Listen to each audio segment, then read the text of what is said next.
Sugar Daddy Podcast, yo. Learn how to make them pockets grow.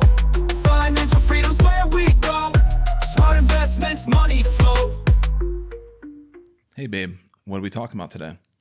Today we are talking about how to scale your business into a 7-figure business through systems and automations. And I know in the world that we are kind of in this finance space, everybody's like, be an entrepreneur. It's the most amazing thing ever. Like, only work for yourself and all of those things, which sound great in theory, but we know it's a lot of hard work.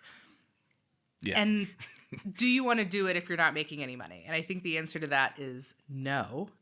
But we have somebody here who knows how to scale a business into a 7-figure business and now helps other people do that. Because if you're going to do it, if you're going to take the time to invest in yourself and be an entrepreneur, we want you to do it right. And we want you to have the tips and tricks and systems in place to actually make money so that you're not just burning yourself out, not working for the man. Well, it's also two different skill sets between being able to grow, have a successful business and then grow it successfully. They are two different skill sets. That's absolutely right. So today we have Trina Julian with us to help us understand how to do this the right way, because she has done it the right way. We're going to get into her story, but we want to learn from somebody who's done it. We have not done it. We are not there Not yet. But Trina has. So Trina, thank you for being on the Sugar Daddy Podcast with us today. Thank you. I'm really excited. You guys are great. Oh, thank you so much. Well, let's get into your bio, because we met you at FinCon and you just had such an interesting story, and we were like automatically just blown away, and we were like, we have to have you on the pod. People need to hear this. And so let's get into the bio so people know who we're talking about, or what we're going to learn from you and who we're talking to, and then we'll get into your first money memory. Trina Julian is the founder of Country Girl Gardens, which she started in her backyard shed. In just 7 years, she built a $1 million landscaping powerhouse. Understanding the frustrations of growing a business and experiencing the relentless demands of daily operations, she now helps business owners work to build a hands-off business that runs like a profit-making machine. I love all of that. She is here to provide the roadmap of owning a 7-figure business and help you put your money to work for you so that you can achieve financial independence. Yay! This is going to be a good conversation, Trina. Thank you for being with us. Yes, of course. All right. It's a financial literacy podcast. We're going to talk about that 7-figure business that you built. But first, tell us about your first money memory, please. Yeah, I mean, the thing that comes to mind with my first money memory is, so I grew up in like Central California, and I was always on free lunch.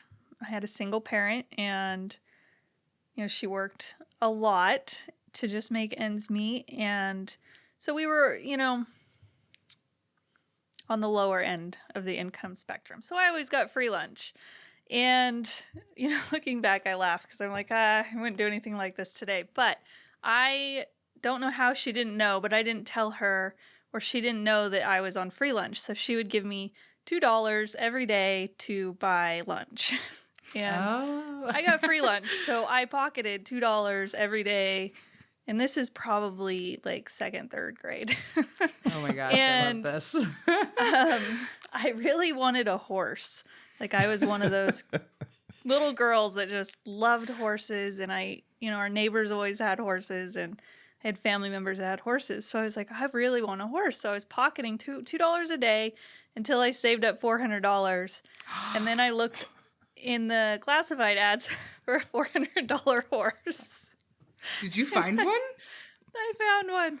And my mom's like, I can't buy you a horse. And I'm like, no, I have $400. I mean, She's didn't like, add where? up how long it took to get there, but I know, it's so weird. I have $400. Oh my gosh. She's like, how on earth do you have $400? And it was because I had one of those big water jugs in the back of the closet that I was putting my $2 in every day.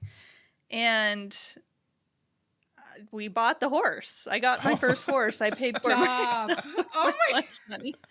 Yeah, so that's my first money memory. I think we start every guest episode with that first money memory, and we've heard some really crazy ones. That, I think, is this you win for absolute favorite money memory at this point, like to date. So I have no always idea. doing crazy stuff like that. I have no idea how much horses cost. I have so But many questions. what kind of horse do you get for $400? Like, is this like back then? Was this like an average horse price, or was this like you kind of got? I mean, I'm sure it wasn't a Kentucky Derby winner, but like. I mean, it was definitely, it was a 2-year-old Pony of America. So Pony of America is a common horse for kids. It's not full size. I think she was probably in between 11 and 13 hands. So she wasn't a full-size horse. And she was only 2, so she had never been ridden before. So it was definitely like not the wisest decision, but I was so determined, and my mom doesn't know anything about horses really. But like I said, I have neighbors, friends, and family that had horses. So I did end up getting help with this horse. And I was 9 when I bought her. So I'm thinking it must have been like 4 years or something it took me to save it. But I did get help with the horse. I had her until I was 11 or 12.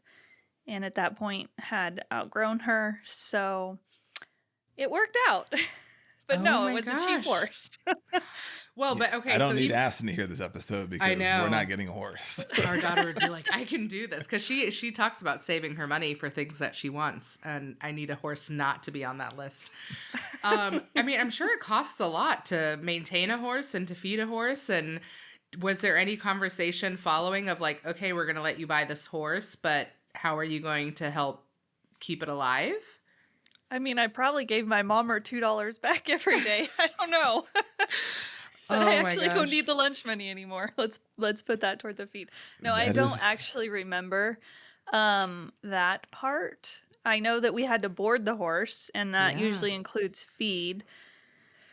So yeah, I didn't work those details out, and my mom didn't share with me how we made that work, but She's did. Probably very impressed that you stayed for that long. She's like, wow, something like this has to be rewarded. Well, shout out to Mom, too. And I still have 2 horses. I still have horses.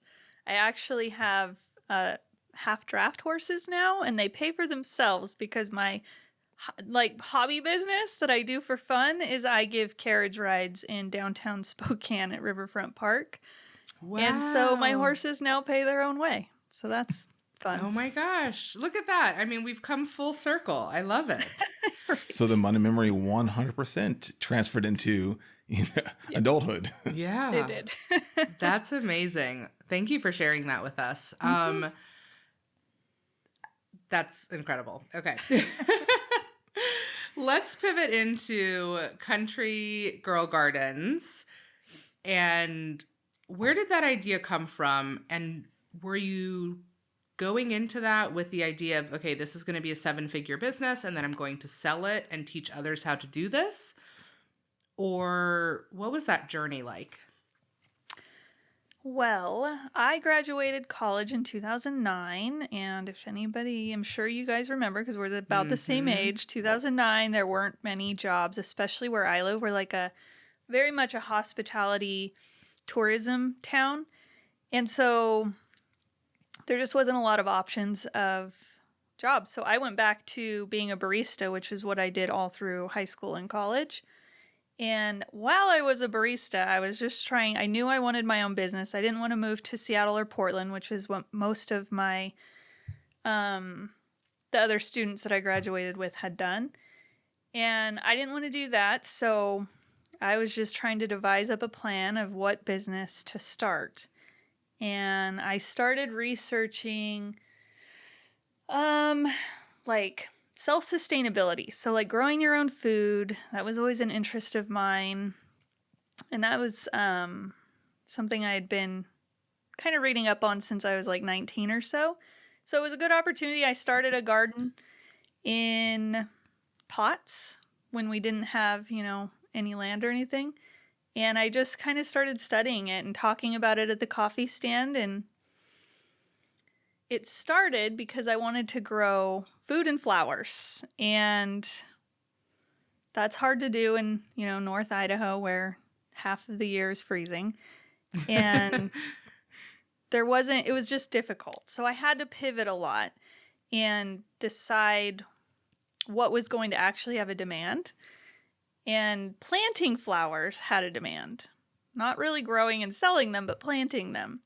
So I had people at the coffee stand ask me to plant flowers for them. And I had enough that I kind of started a side hustle of planting landscape plants for people. And that's how it started. I just love origin stories like that. Something so simple of like, I had this interest, and so I talked about it as I was making people's coffee, and then they decided, hey, can you come do this for me, and I will pay you. Exactly. I mean, it's so simple, but like, it can be so powerful. It's amazing. Yeah, It I was think just nowadays. Go ahead. seeing the opportunity, like seeing that people are asking. So I'm like, there's a demand here. And that's what I was looking for, was something that had a demand. And if people are asking me to do something for them, I'm like, then more people will also be interested in that. So I saw the opportunity and ran with it. And then I started talking about it more to everybody about how I'm planting flowers and landscape plants for people. And it took off from there.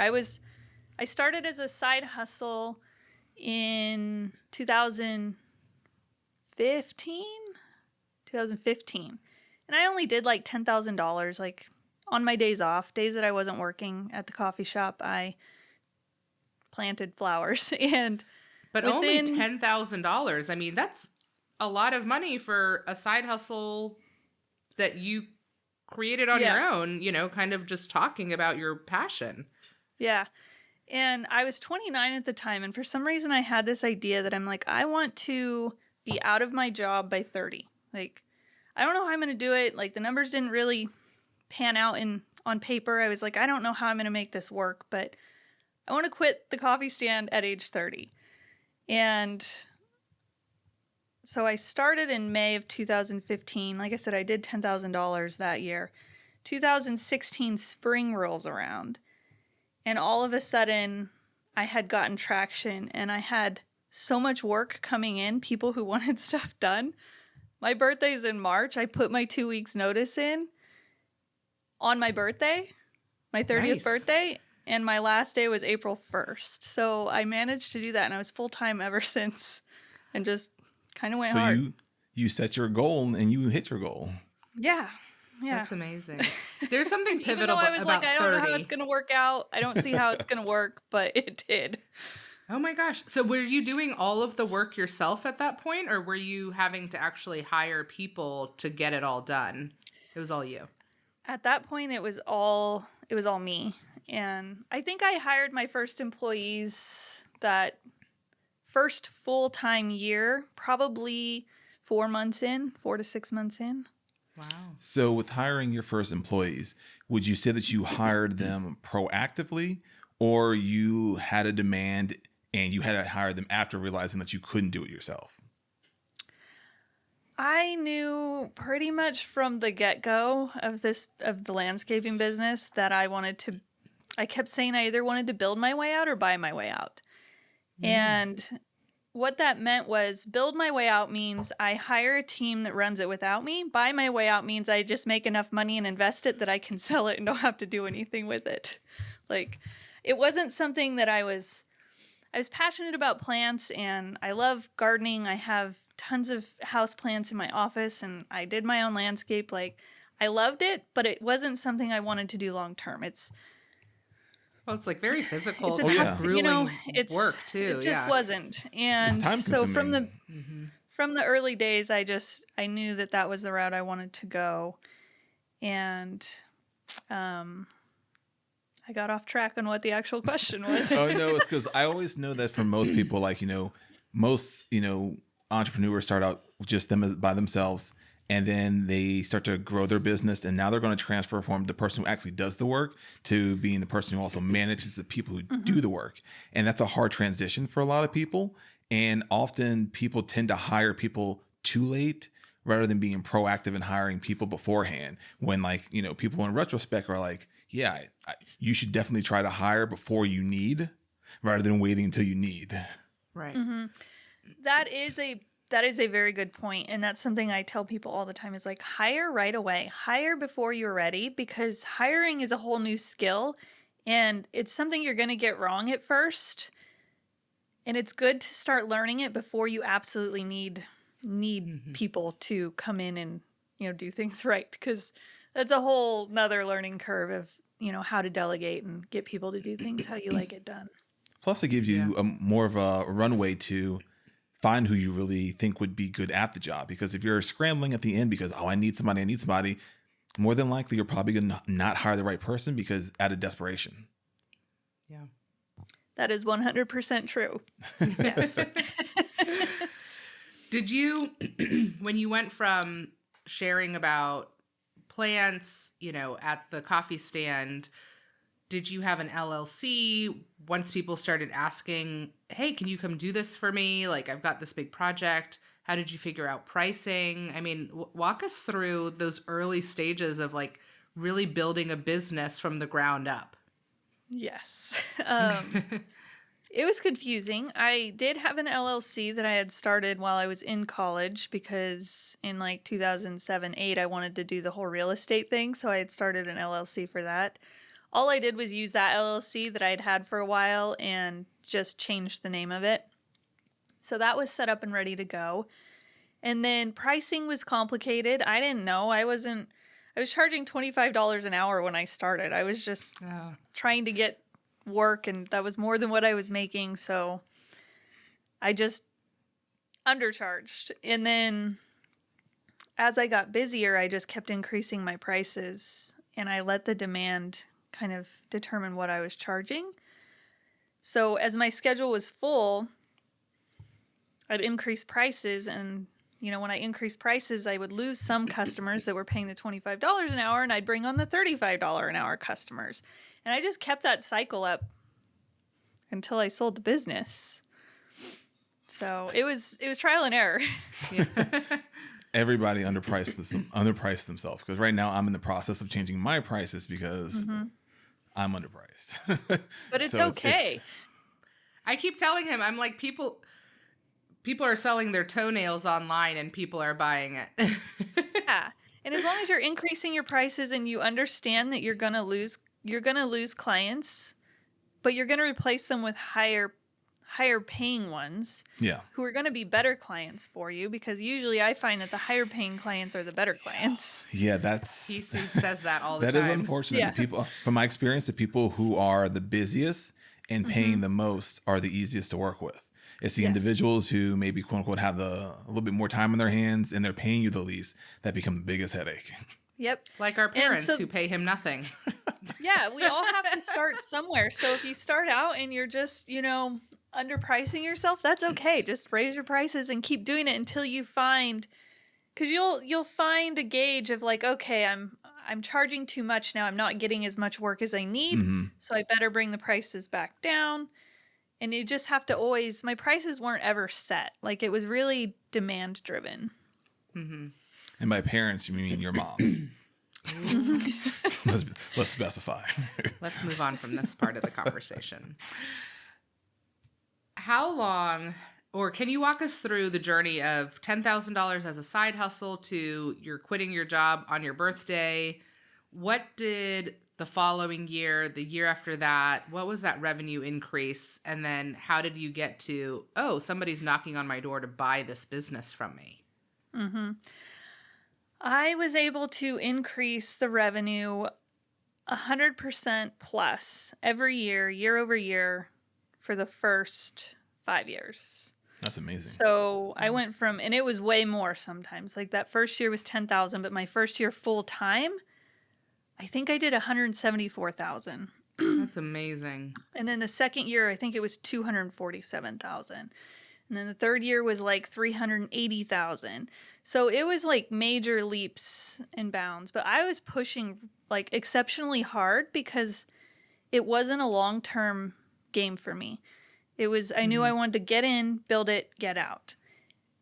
If you're building it, if you, let's say somebody that's listening has like a window cleaning company or a house cleaning company or something like that. And if you are in it for the long term, like you want to run that business for a long time, I don't recommend growing that fast because leaves you no time for anything else. Like I don't have children. My husband has kids, but they're in their 20s. And at that time, I think they were teenagers. So I didn't have the responsibilities of children, and I mean, I just wasn't giving attention to family at that time. I was just working, and it did take its toll. So I did it exceptionally fast, but that was because I knew that there was a like finish line. So I don't recommend somebody do that if they are in it for the long term, because That's a good call out. it's unnecessary torture. No, I appreciate that call out because I think sometimes those things get missed when other people are watching externally someone grow business. It's like, yeah, I think we often think that someone is in the same position as we are and have the quote unquote the same responsibilities. And that's not always the case. Like you said, for example, we have 2 young kids, so that'd be very hard for us to do in comparison to you. You didn't have young kids. So I appreciate that call out. Yeah, and it's not worth it. I just shared something on my Instagram yesterday, actually, that Nicole Curtis, the gal who does the Rehab Addict and like repairs old houses, she had, I guess, mentioned that she didn't think that it was worth it to sacrifice her family time to grow her business the way she did. And I think that's a super common regret of people looking back, especially when you're raising kids, that they focus so much on growing their business in those early years of their kids' lives, and then they miss out on a lot. And it really isn't like and that's kind of how that's my philosophy is like, I feel like family should always come first, like over your business. Your business should support your lifestyle so that you can spend time with your family. Because really, when it comes down to it, that's the most important thing in life, I think, is being there for, people who love you and the people that you love. Yeah, and time is the most, valuable thing because you can't get it back regardless of how much money you make, how big you grow your business. You can't buy more time. Right. And not to be morbid, but you never know when it's up either. So that is very true. Yeah. That's always something that you got to live like a happy medium between YOLO and be responsible. That's so true.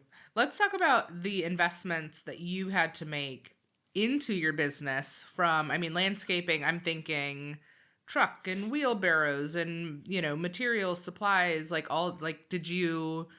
were you renting a truck? Did you own a truck? How did you actually get everything that you needed to do these landscape projects? And then I'm also thinking of, how were you scheduling people? How were you invoicing them? Can you walk us through the logistics of the business tools, literally and figuratively, that you needed in order to grow this business as quickly as you did? Yeah, when you talk about a bootstrapped business, I was like the definition of that because I did not have a truck, but my husband did. So that was his contribution to my business was I started borrowing his truck and he never got it back. I'm sure he's okay with it. Yeah. So I started with, his truck and rakes that I had already had just from raking my leaves in my yard. So I started with like a rake, a shovel, a hand trowel, and a truck.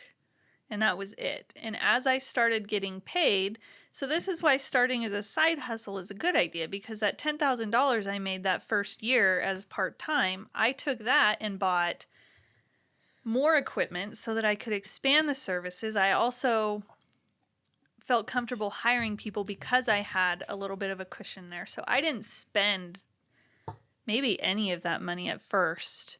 I just put it back into the business right away so that I could, I think I bought my second truck pretty like 6 months into my first full-time year, and I bought it at an auction for $1,000. I still had that $1,000 truck in my fleet when I sold the business. So it was a good purchase. It was like, yes. Most time you think of buying a car for $1,000, I'm like, amazing. yeah, It's it's probably not going to last so long. Well, it's funny the other skills you pick up when you own a business, because I wasn't a landscaper anymore. I was really a buyer of assets. Like I had to find trucks. I had to find them at good deals. I bought at least a truck a year. Sometimes 2. And I would always buy them at auction. Another horseback riding story is I was riding horses with a girlfriend, and I had my phone, and I had the auction up on my phone, so I was bidding on this truck as I'm horseback riding. And I You didn't ended fall up off or anything, did you? no. Okay. And I ended up winning the truck on this horseback ride. I'm like, yes, I got it was like a $2,400 truck at that point. But yeah, so I was just always looking for trucks. Like I was always buying. If a truck came up, whether I thought I needed it or not, if the truck came up that fit the description of what I wanted, I would buy it. Nice. My first car was an auction. My dad went to an auction, and I don't remember what he paid for it, but yeah, that's a great place You to can buy do okay. a vehicle. Yeah, you absolutely can. All right, so you were buying trucks when you could because your business was growing and expanding. Talk to us about those later phases where you knew you wanted to sell the business. This was not sustainable. You knew you needed to tap out. How did you get it to that point of, I know somebody's going to want to buy this from me? I didn't think anybody would want to buy it from me because it's a landscape business. So I was like, I just had never heard great things about selling service businesses. And so I started talking to a broker in 2020, 2021, something like that. And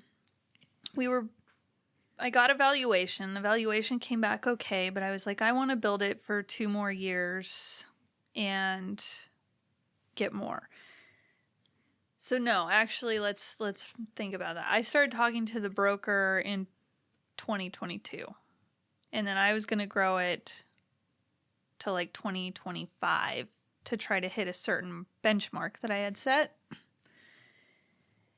And so I was working on that, and the biggest thing was putting people in place, which it was already hands off. I had already had an operations manager, and I wasn't working much at all at that point, but I needed to get my profit and revenue up to a certain point. So it was really at that point just managing a team. And when I say managing a team, I meant that I managed my operations manager and he managed everybody else. So Perfect.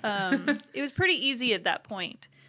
It was just working and trying to get more clients coming in, more jobs on the books, and building up profit.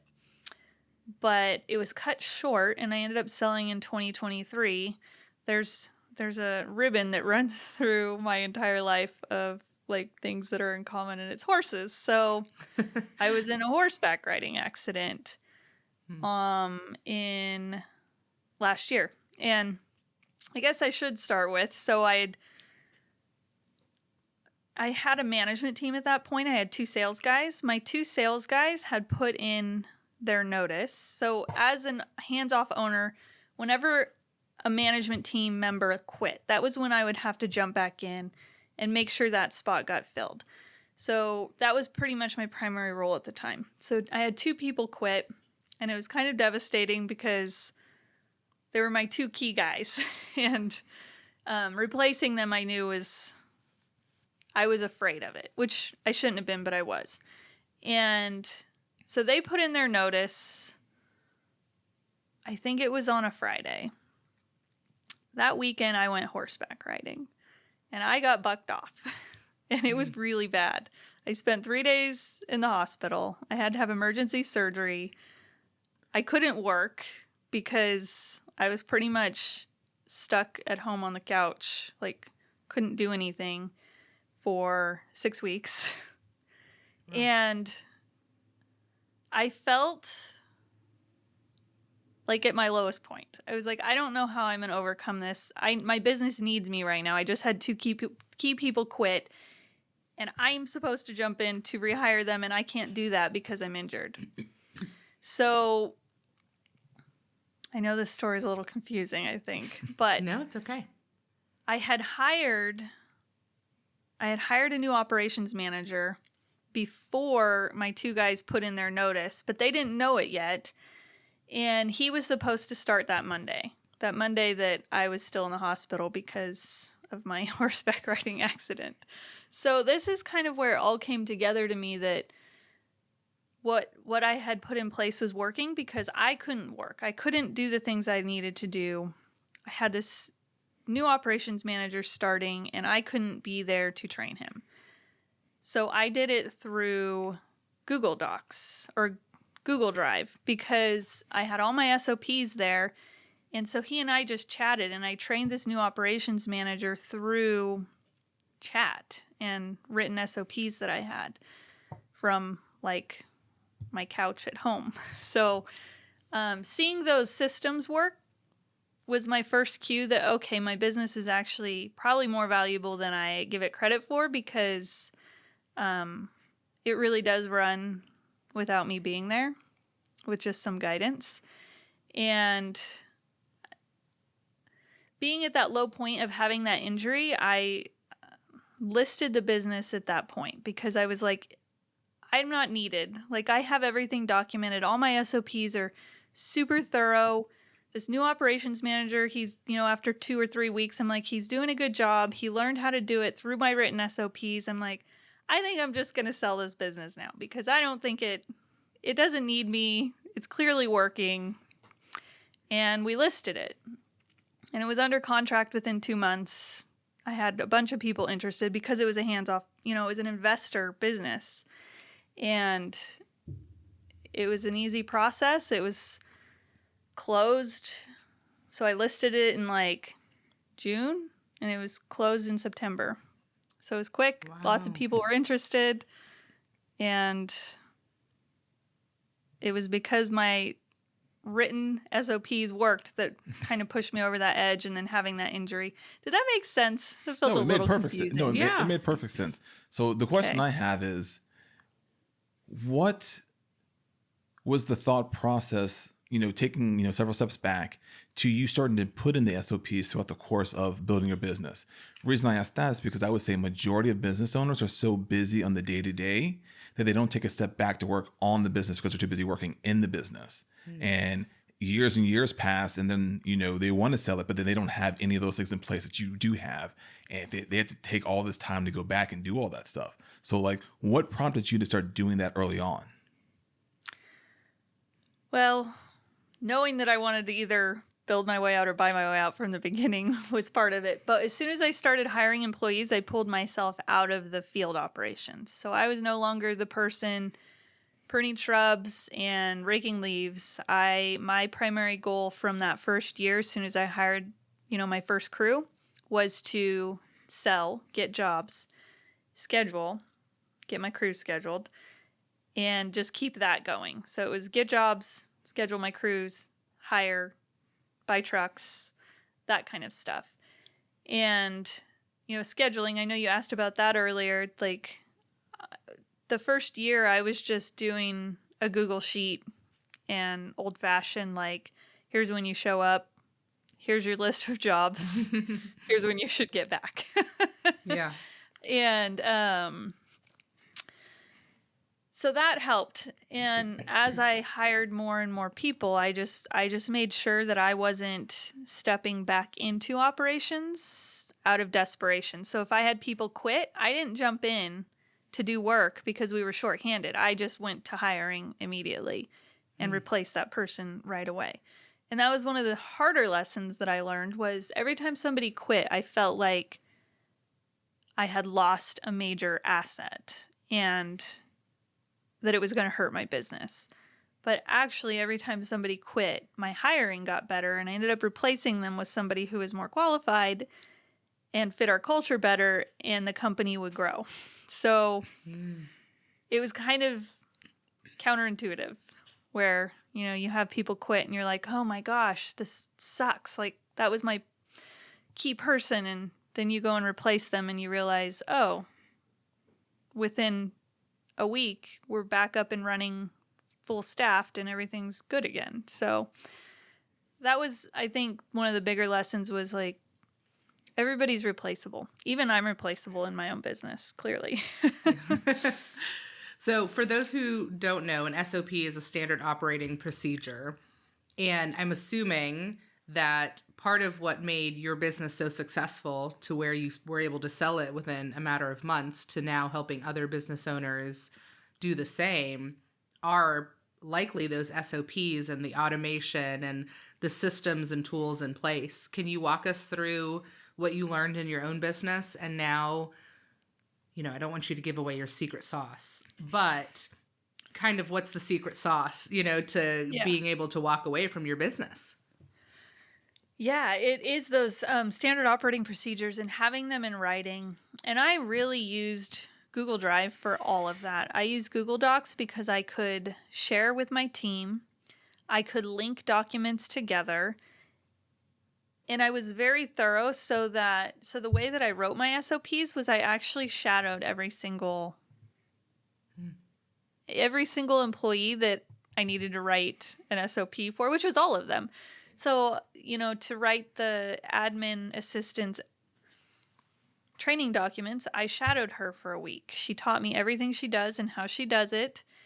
And I wrote it down.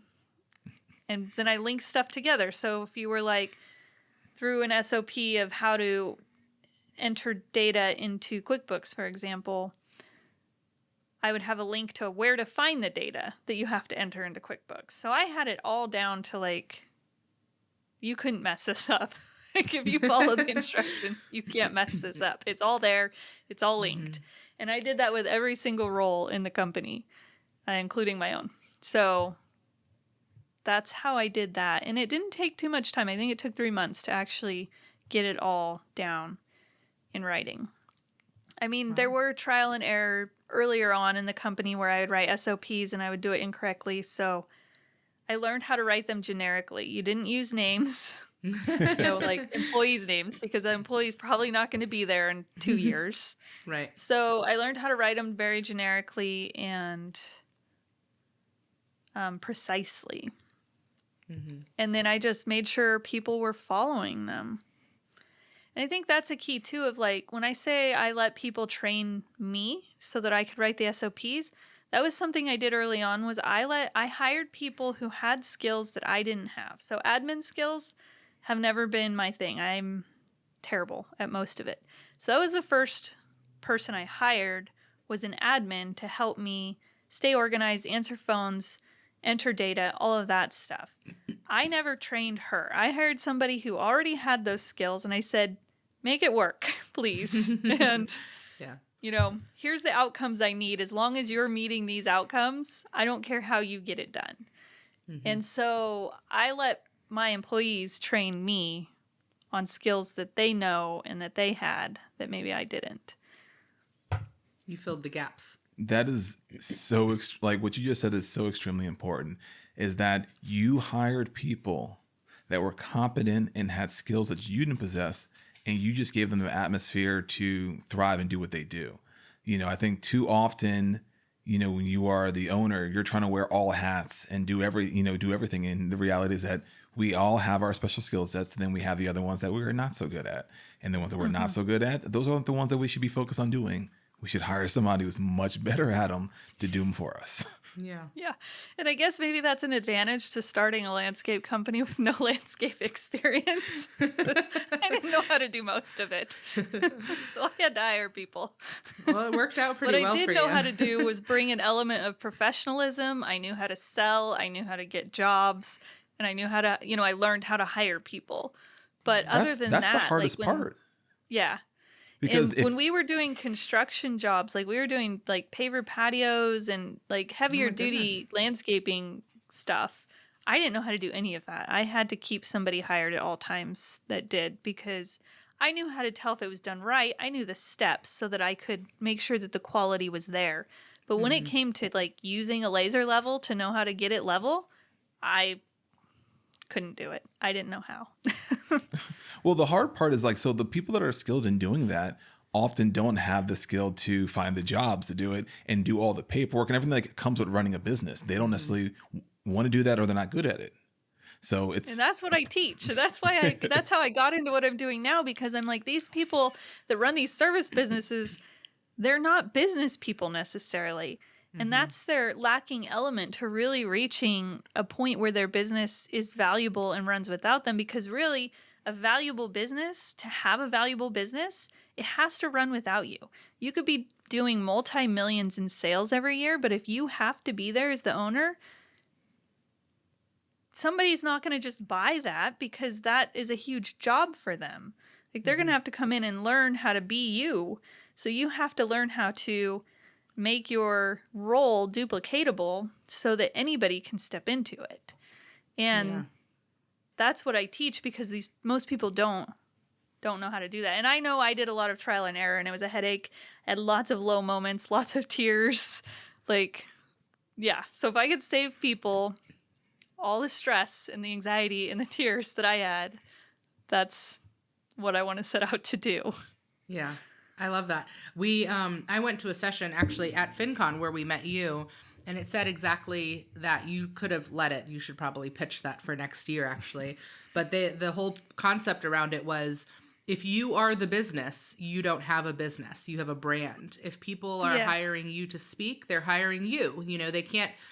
If they hire me, they can't outsource to Brandon because he's not the brand or the face that they're hiring. It would be me or you. And they gave the example of, if somebody is hiring Rihanna, they're hiring Rihanna, to come and sing and be there and be the presence that she is on stage. That is the brand. Her business is Fenty Beauty. You can buy that any hour of any day or night, doesn't matter where on the planet you live, and she does not need to be there. Yes.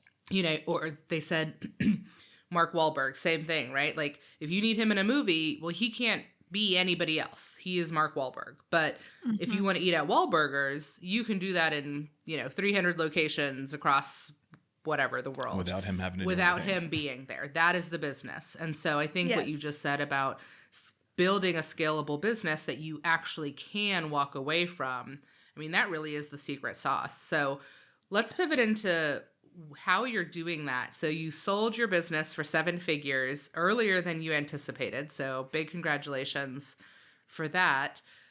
When did you have that click, that moment of like, oh, I did this and now I can help other people do it? And what does that look like when you're working with these business owners? Yeah, I mean, I'm too young to retire. So, I'm only 38. It's like, one thing that I struggled with when I stepped into an investor owner role instead of an operator owner role was this feeling of not being needed. And as someone who's a doer and an entrepreneur and wants to build businesses, like, it wasn't the best feeling ever. So people think, time is great, yes, but we all still need purposes. Mm-hmm. And I found myself like, what is my purpose? Like, I just am like, I don't know. My crews don't need me. My company's running without me. I pretty much feel useless, and it was a little depressing. So I learned some other skills.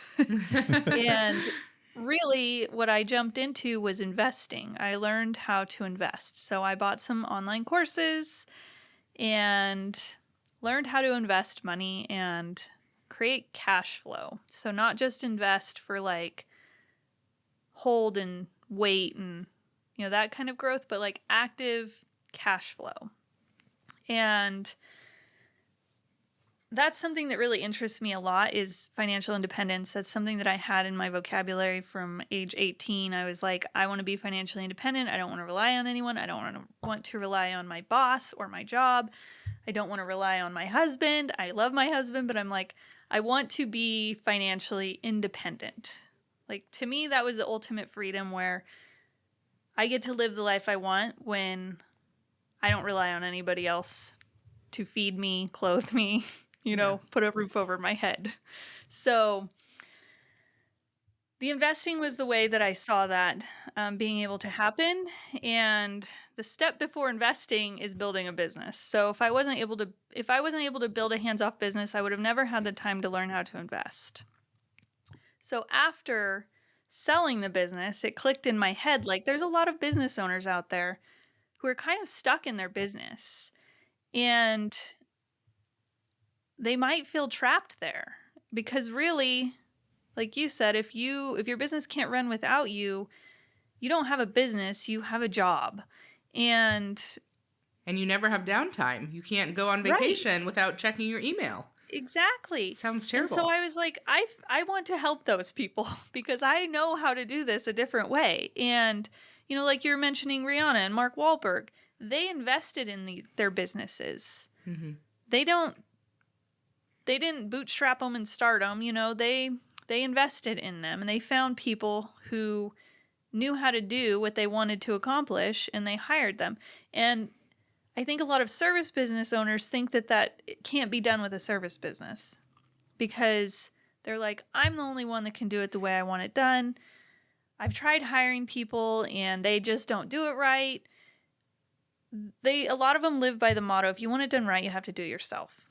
Yeah. It's not true, but you have to be able to delegate properly. You have to know how to communicate to people who can get the work done, because employees can get it done. Mm-hmm. It just comes down to, are you communicating the right way? Are you giving them the right guidelines? And are you giving them the freedom to actually get the job done? Because there's more than one way to do it. And if an owner delegates and then micromanages and doesn't let the person do it, that's when tension happens.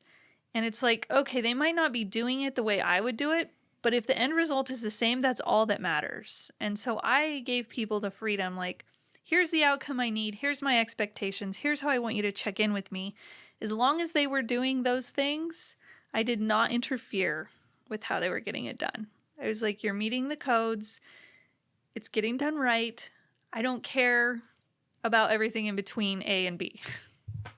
But I feel like your mindset, even going into starting the business, was like, there's an exit strategy, right? You had an exit plan in mind. And I don't know that most people are starting their businesses thinking, hey, there's going to be a better way. I'm agreeing with you. Yeah. I don't think people, you let go of that control because you had the exit in mind.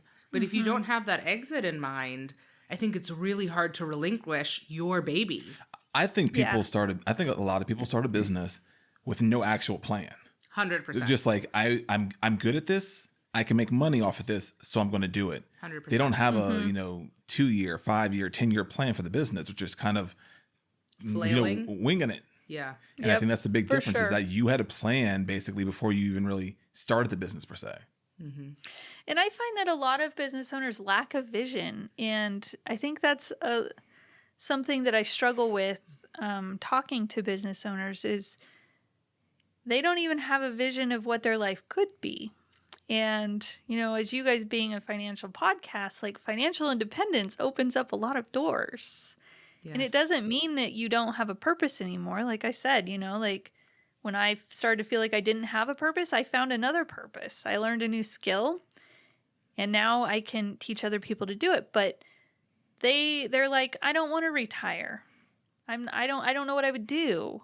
And I think people box themselves up because they don't think that, I don't know if they don't have belief in themselves or exactly what it is, but I'm like, if you could have a mindset shift, like, there's a whole world out there if you could just get your business to run without you. But they don't even have the vision beyond their business. So that is something I ran across when I was doing one-on-one coaching. I ran across that quite a bit. Well, from my experience, a lot of people in general don't even just stop, think about, and talk about out loud their goals. So you'll ask somebody, like, well, even if, like, they'll give you a generic one, like, oh, I want to retire one day. What does that mean? One like, day. Right? What is like, when? Like, can we get a time frame here? What is it going to look like? What do you want to do? Do you want to travel the world? Do you want to live in a different country? Majority of people, honestly, do not really think about their goals, and they definitely don't talk about them out loud. Right. And I think I probably made a lot of people mad when I was growing my business, because I always talked about my goals. And our circles we always talk about our goals not between each other, with our friends, what we want to see them do. Like, it helps push you forward, and it's that sense of accountability and pride. And they say, like, a rising tide lifts all boats or something like that. Like, that's exactly it. When you have a group of friends where you can talk out loud with your friends about your goals. Like, you help each other get there. And, you know, even FinCon, I've met a handful of people that I've been meeting with just through Google Meet or whatever, and talking about our goals together. And Same. it's fun. Yeah, like accountability check-ins. We started doing those as well. And I think they're great because you do need to be in community with like-minded people who, you know, they might not have the same goals, and that's totally fine, but you have people that are also working towards whatever it is that you guys are working towards. I think that's so powerful. You mentioned one-on-one coaching. Is that something that you still offer, or how are you working with people now? I am no longer offering one-on-one coaching because I felt like it was a distraction to me. It was a way to, because, you know, consulting and coaching is easy, quick money. Like, you trade your time for money and you can generate an income right away with it. And so it was appealing to me, and I'm like, okay, I'll do this one-on-one coaching thing. But really, I found it distracting from what I want to do, which is to build an online educational database of courses, both free and paid style courses, with mastermind sessions where I can help more people at a time, because one-on-one is a low leverage activity. And the way that I built my last business was I leveraged everything. And that's kind of just my mindset, is leverage. So one-on-one just doesn't fit. But group coaching, mastermind sessions through my online courses is what I do offer. Okay. Yeah, because I was just thinking, if you're doing one-on-one, again, how does that scale? Because then, again, you're the business. People want to meet with you, the girl who built the 7-figure business, not somebody else that you've trained, right? Yeah. Starting a business, and, you know, I've invested quite a bit into various things like, you know, technology, cameras, just random. Starting a business, there's always expense that goes with that. And so that immediate, you know, income, so that I wasn't investing money I had, but, you know, making money and investing it, that was the appeal to it. But yeah, after spending 2024 doing that, I just, it didn't align with my goals. But that was the appeal, was the money. And I'm like, I don't need, you know, like, I don't need that income. It was like, I wanted it, but I'm like, I don't need it. So now I am just focusing on building out online courses. Perfect. So the people who are listening that are like, okay, I need to whip my business into shape, or, man, you're right, I don't want to work forever. How can I turn my business into something that works without me being present? Also, let's be honest. Majority of people, if you're listening, you have a business, you know you fall into this category. Let's be honest. Yeah, I mean, there's nothing wrong with that. Like you said, I think it is the majority of the people. If they do want to work with you and learn more, where can they find you, and what resources do you currently have available for people? Right now, all the resources I have, I share through my newsletter. And I have marketing guides and roadmaps. I also put out the newsletter every 2 weeks. It always has very actionable, detailed business tips and advice in there. And you can get my newsletter at trinajulian.com/newsletter. You could subscribe there. And that is the first place that I will be announcing my courses as I launch them, which will be in 2025. Okay, nice. All right. Well, the newsletter sounds fantastic. Comes out every 2 weeks. We'll make sure to link that in our show notes. So please, if you're listening to this and you need another free resource of great business tips, tricks, ideas, the marketing campaign, all of that sounds fantastic. So thank you for giving all of that away for free. If you're not signing up for that newsletter, what are you even doing? And then where can people find you on social media, Trina? Instagram, Facebook, X, and LinkedIn. I'm on all of those. And all except LinkedIn are my name, so Trina Julian or Trina_Julian, but something along those lines. If you Google me, it will all pop up. Perfect. And we'll link all that information in the show notes also. Yes. Do you want to leave our audience with like a final thought, either for people who are thinking about starting a business or people who already have a business that they're looking to grow and potentially exit from? Yeah, I really just want to encourage people to believe in themselves and to go for their dreams, because that's the biggest thing that holds people back, I think, is they're afraid of failing. And things are easier than people realize when you just put the effort in to do it. It's achievable. So whatever it is that you want to do, don't stifle that because you're afraid of failing. Just go for it. I love it. We'll end on the note, go for it. Thank you so much, Trina, for being with us today. Yeah, thank you for having me. You guys have been awesome. Sugar Daddy Podcast, yo.